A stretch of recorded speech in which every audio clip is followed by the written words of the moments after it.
Congress party ఎన్నికల సమయంలో 6 గ్యారెంటీల హామీ ఇచ్చింది. దాన్ని 100 రోజుల్లో పూర్తి చేస్తామని చెప్పి హామీ ఇచ్చారు వాళ్ళు. మళ్ళీ ఎన్నికలకు కూడా చెప్పి ఈ సాకు ఆ సాకు చెప్పకుండా ఈ 6 గ్యారెంటీలను 100 రోజుల లోపల పూర్తి చేసి తెలంగాణ రాష్ట్రంలో పేద ప్రజలను ఆదుకోవాల్సిన బాధ్యత కాంగ్రెస్ పార్టీ ప్రభుత్వం మీద ఉంది. గతంలో బీఆర్ఎస్ పార్టీ చేసిన విధంగా కాకుండా కేవలం బీఆర్ఎస్ పార్టీ కార్యకర్తలకే సంక్షేమ పథకాలు, బీఆర్ఎస్ పార్టీ కార్యకర్తలకే దరఖాస్తులు, దాని ద్వారా ఏ విధంగా కమిషన్లు దుబ్బిపోయారో అందరికీ తెలిసిందే.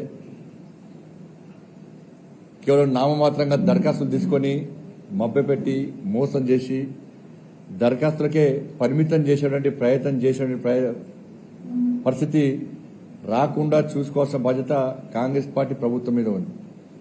గతంలో బీఆర్ఎస్ పార్టీకి వ్యతిరేకంగా ప్రజలు ఏ విధంగా ముందుకొచ్చిరో, బీఆర్ఎస్ పార్టీని ఏ విధంగా అసహించుకున్నారో, బీఆర్ఎస్ పార్టీ ఏ తప్పిదాలు చేసిందో నమ్మించి మోసం చేసి బీఆర్ఎస్ పార్టీ ఏ విధంగా హామీలిచ్చి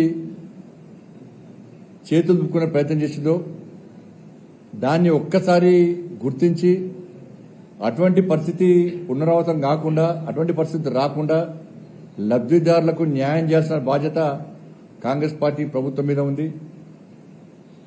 28 నుంచి దరఖాస్తులు తీసుకుంటున్నారు. ఇది రాజకీయాలకు అతీతంగా వీటిని ఈ కార్యక్రమాన్ని నిర్వహించాల్సిన అవసరం ఉంది.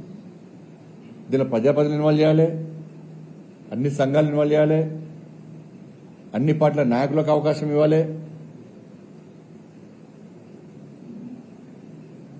లబ్దిదారులకు ఎవరు సహకరించడానికి ముందుకొచ్చినా వాళ్ళకు అవకాశం ఇవ్వాలి.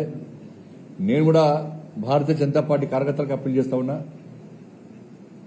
ఈ నెల 27 నుంచి కాంగ్రెస్ పార్టీ 6 స్కీముల విషయంలో అయితే దరఖాస్తులు తీసుకుని జనవరి 6 తీసుకునే ప్రయత్నం చేస్తుందో దానిలో భారతీయ జనతా పార్టీ కార్యకర్తలందరూ కూడా లబ్దిదారులను కలవడము, వారి ద్వారా దరఖాస్తులను అధికారులకు ఇప్పించే ప్రయత్నం చేయడము, ఇది ప్రజాధనం కాబట్టి ప్రజలకు ఉపయోగపడాల్సిన బాధ్యత అందరి మీద ఉంది.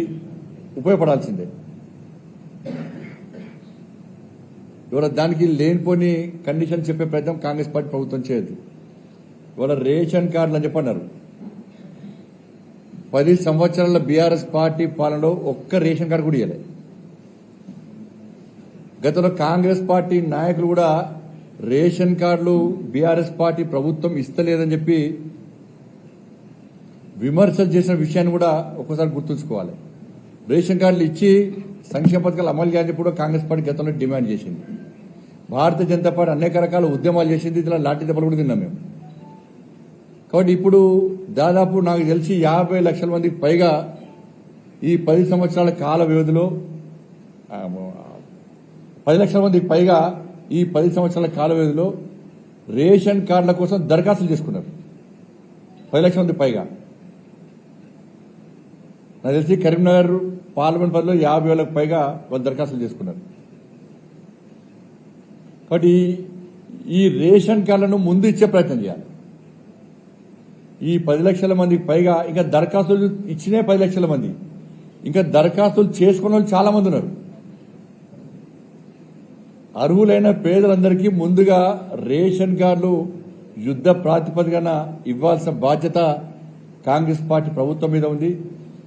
యుద్ధ ప్రాతిపదికన రేషన్ కార్డులు వెంటనే ఇవ్వడము, మళ్ళీ ఆ పేరు చెప్పి మళ్ళీ 100 రోజులు దాటించే ప్రయత్నం చేయకుండా అలాంటి దరఖాస్తులు ఉన్నాయి. కొత్తగా దరఖాస్తులు చేసుకునే వారికి వెంటనే అవకాశం ఇవ్వాలి. అది పెద్ద ముచ్చట కాదు. కాబట్టి వారందరూ కూడా ఈ 6 కాంగ్రెస్ పార్టీ ఇచ్చిన గ్యారంటీ స్కీమ్ల విషయంలో వాళ్ళందరూ కూడా లబ్ధి చేకూర్చే విధంగా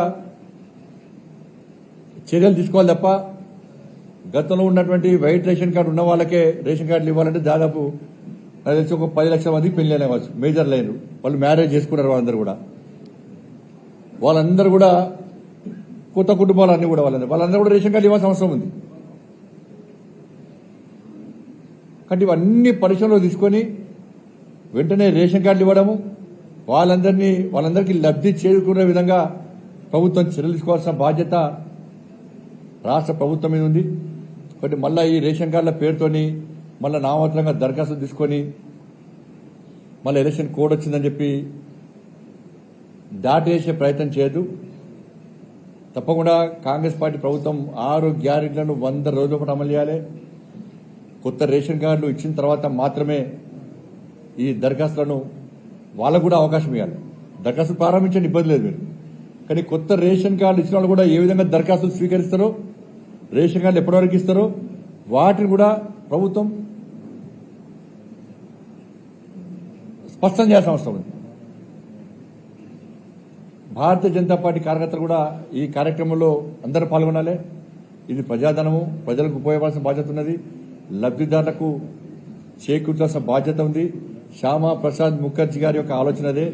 చిట్ట చివరి పేద వ్యక్తి కూడా ప్రభుత్వ ఫలాలు అందాలని చెప్పి మా శ్యామా ప్రసాద్ ముఖర్జీ గారు ఏ విధంగా మాకు స్ఫూర్తి నింపారో దానికి అనుగుణంగా మేము కూడా ఈ కార్యక్రమంలో పాల్గొంటాం.